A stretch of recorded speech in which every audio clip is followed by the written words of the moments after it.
Mesdames et messieurs, depuis le 7 mars jusqu'au 12, nous avions effectué une mission officielle de l'Union sacrée pour rendre effective cette vision du chef de l'État dans la province du Tanganyika. Comme vous le savez tous,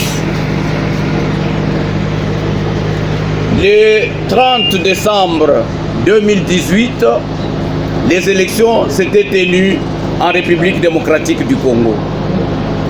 À l'issue de ces élections, les résultats avaient fait qu'il y a eu un président et il y a eu un parlement là où le président n'avait pas la majorité.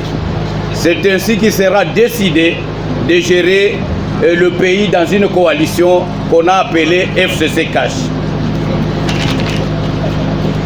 2 ans après cette coalition, les constats ont semblé ne pas donner tels que les résultats escomptés par la coalition et selon la vision du chef de l'État. C'est pour cela que le président de la République s'est arrêté et s'est posé la question: qu'est-ce qu'il fallait faire pour qu'on puisse avancer? À l'issue de cet arrêt, il a initié des consultations des forces politiques et sociales de la République démocratique du Congo, là où nous avons eu le privilège de participer personnellement.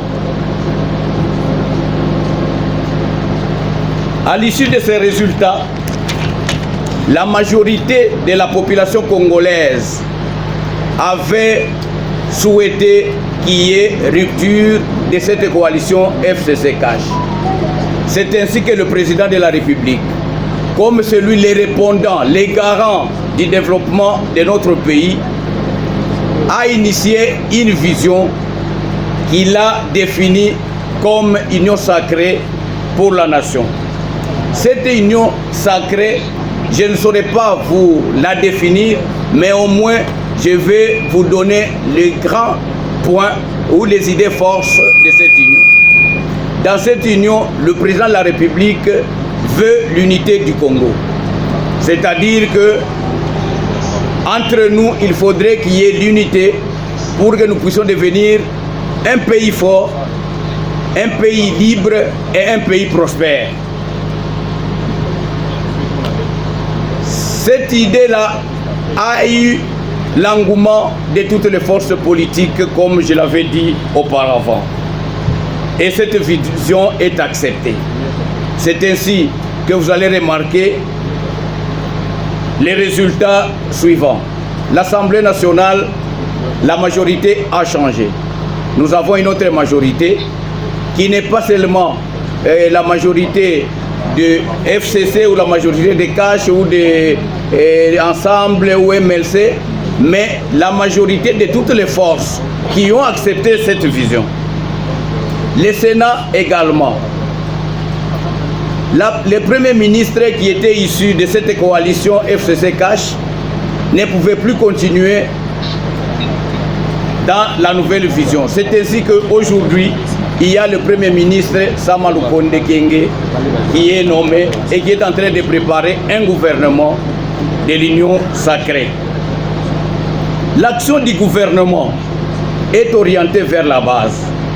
En d'autres termes, pour que le peuple puisse être bénéficiaire de cette nouvelle vision, celle-ci doit s'étendre jusqu'à la base, c'est-à-dire la province, le territoire, la chefferie ou secteur, les groupements jusqu'au village. C'est là qu'il y a les vrais bénéficiaires de l'action du gouvernement. Plusieurs provinces ont déjà adhéré à cette vision et avaient déjà fait une déclaration dans ce sens. Chez nous au Tanganyika, à moins que je me trompe, une telle déclaration n'a jamais été entendue. C'est pourquoi on a dépêché une délégation que je conduis pour se rendre compte de l'effectivité et aux besoins procéder à son installation au Tanganyika. À l'issue des intenses travaux, il s'avère que la population du Tanganyika, à travers ses députés, est acquise au changement. Donc, la population du Tanganyika est acquise à l'idée de l'union sacrée pour la nation.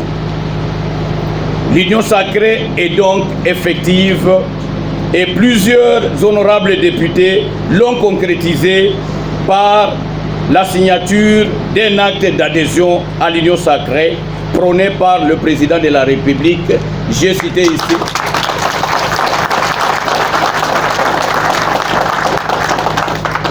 J'ai cité ici son Excellence Félix Antoine Tshisekedi Tshilombo.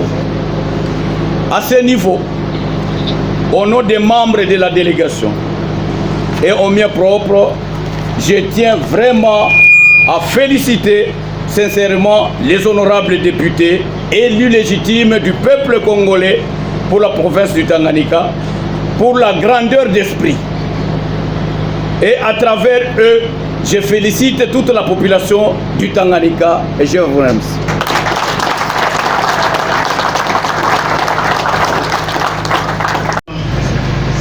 Une autre question? Oui. Direct journaliste, hein, je suis également directeur de la radio Télé 6 Kalemi, aussi correspondant Télé 50 ici à Kalemi. Honorable, on vous remercie d'abord pour l'opportunité que vous nous accordez d'échanger un petit peu avec vous autour de votre mission qui vous a conduit à Kalemi. Ma question sera peut-être très simple. Je voudrais juste savoir, c'est que certains taxes d'acharnement contre le Tanganyika ou son gouverneur par exemple, parce qu'il voit cela comme un remplacement des animateurs des institutions. Votre mission justement. Est-ce que ça ressemble à cela, votre mission? Pourquoi le président de la République et vous-même, vous ne pourriez peut-être pas vous suffire de 25 gouverneurs ayant signé l'adhésion à l'Union sacrée?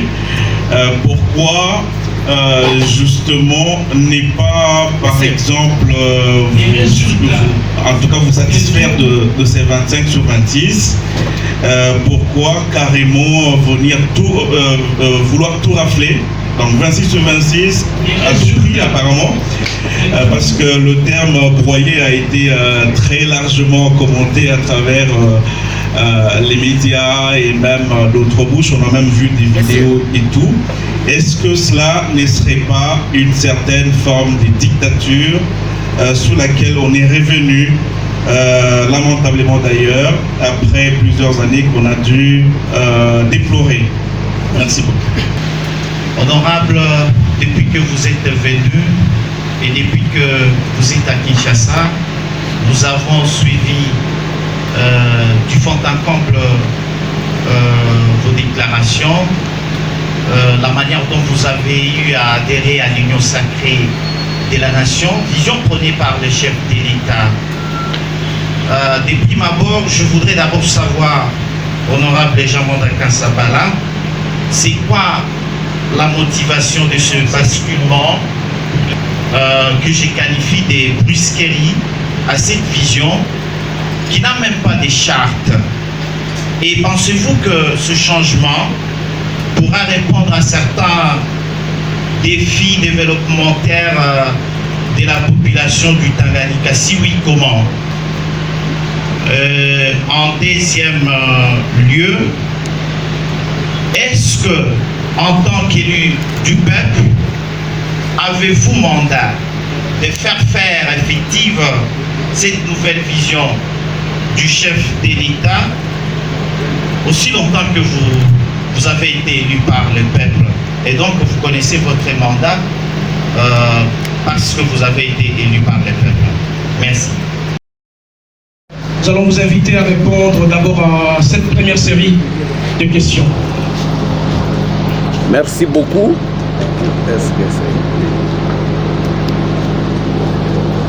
Je salue d'abord la pertinence des préoccupations des hommes et des femmes des médias dans notre province du Tanganyika.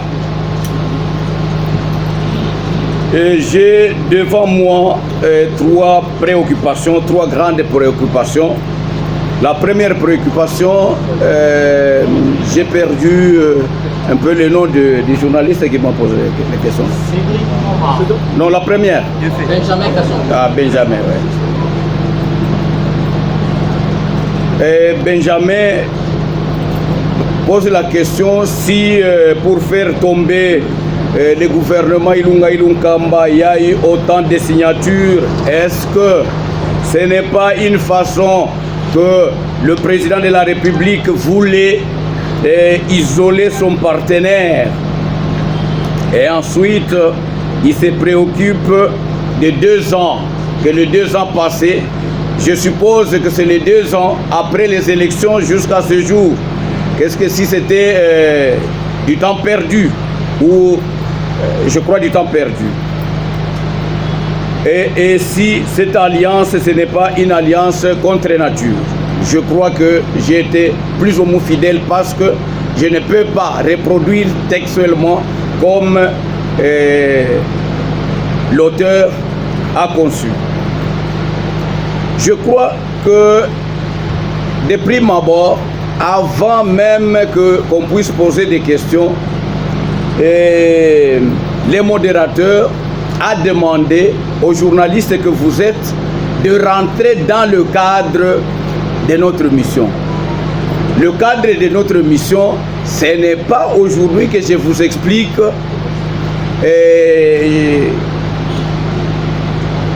la perte du temps, les 2 ans perdus, ou bien l'alliance contre nature, ou bien les tendances du président de la République de rompre avec son partenaire.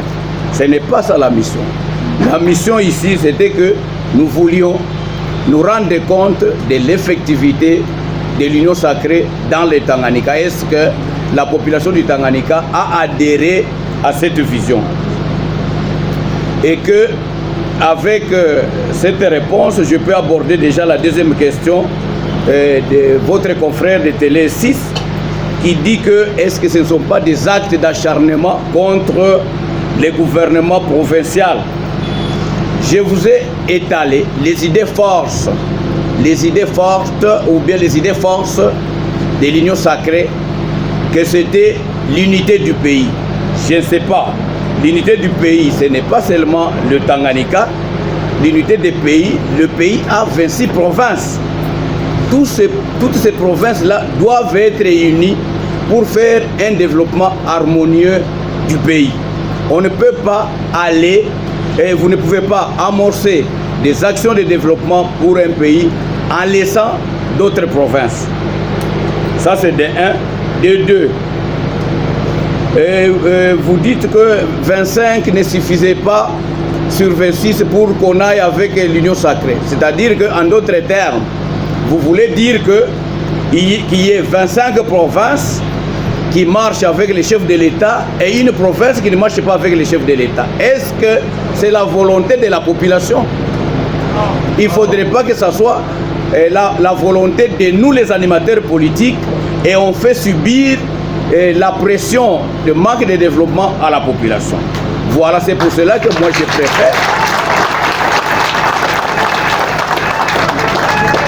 préfère que la population elle-même puisse se prononcer. Avec les résultats, moi je ne continuerai pas à parler au nom des députés provinciaux que vous aviez élus pour leurs compétences, leur capacité, leur moralité. Eux-mêmes vont parler. Je crois qu'eux-mêmes vont parler. Ils ont adhéré librement à cette vision et ils ont dit que c'est ça la demande de leur base. C'est-à-dire déjà en consultant, en causant avec les députés provinciaux, nous sommes supposés avoir causé avec la population.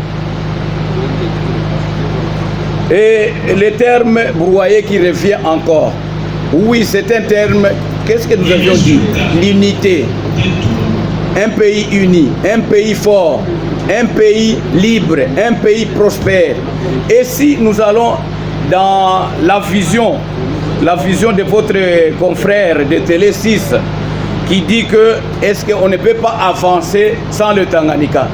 Nous disons que si la population veut, il faudrait qu'on marche avec toutes les provinces. Que le bilan qui va venir, qu'on ne puisse pas l'imputer à nous les animateurs, que faute de refuser d'adhérer à l'Union sacrée, vous aviez fait rater les bonnes choses à la population du Tanganyika. Alors c'est pour cela que, effectivement, si nous les individus, on veut empêcher ça, non, il faut nous écarter. Il faut nous écarter. Il faudrait qu'on aille avec les gens qui vont avoir l'idée du chef de l'État, que les développements selon l'idée du chef de l'État. Voilà un peu, à mon sens, ce que je comprends. Il n'y a pas d'acharnement, et puis ce n'est pas seulement le Tanganyika. Quand le Kivu a fait la déclaration, le nord et le sud du Kivu, on ne parle pas d'acharnement. Quand l'Ituri a fait des déclarations, on ne parle pas d'acharnement. Mais au Tanganyika, on va parler d'acharnement. Pourquoi? Ou bien, il faut nous dire, parce que nous sommes des élus du Tanganyika, il faudrait que vous puissiez nous préciser, peut-être qu'il y a anguille sous roche que nous ne savons pas. Parce que nous, on est venu tout simplement identifier et on est venu sans viser personne. Même à l'introduction, je vous ai dit qu'on ne vise personne. Nous ne sommes pas venus remplacer tel par tel. Mais tout d'un coup, là, je vois dans les réseaux sociaux des groupes qui s'organisent, qui disaient que c'était impossible d'avoir la majorité au Tanganyika. Mais aujourd'hui, je vous dis que ce groupe-là sont broyés parce que la majorité...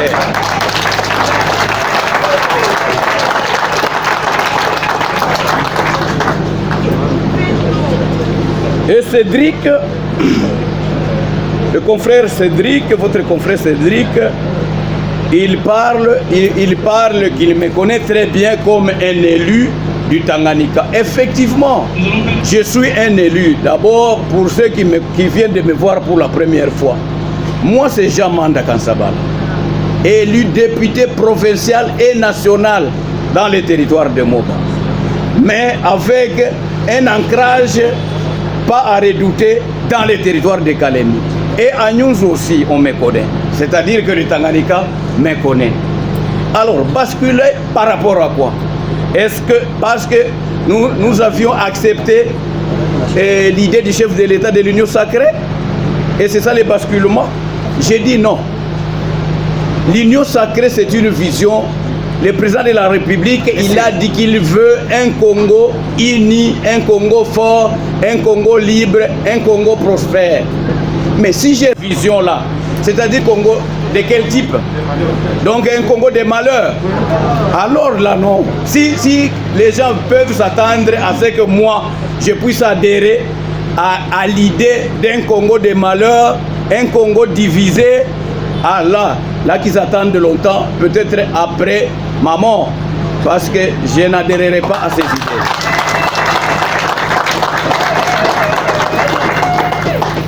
Le plan de développement, ce n'est pas moi qui le donne.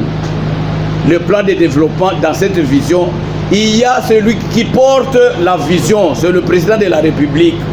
Aujourd'hui, nous avons déjà un gouvernement de l'Union sacrée. Et ce gouvernement-là s'appelle gouvernement Jean-Michel Samalukonde Kyenge. Et il a dit que son gouvernement warrior, moi je ne sais pas l'anglais, vous-même vous le savez.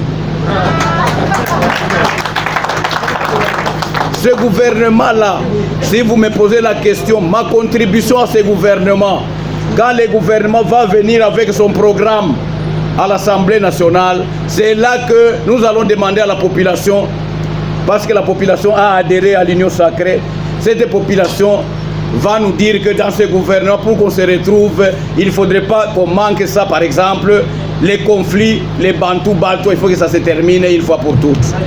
Les questions ici des ADF Nalou, il faudrait que ça soit éliminé une fois pour toutes.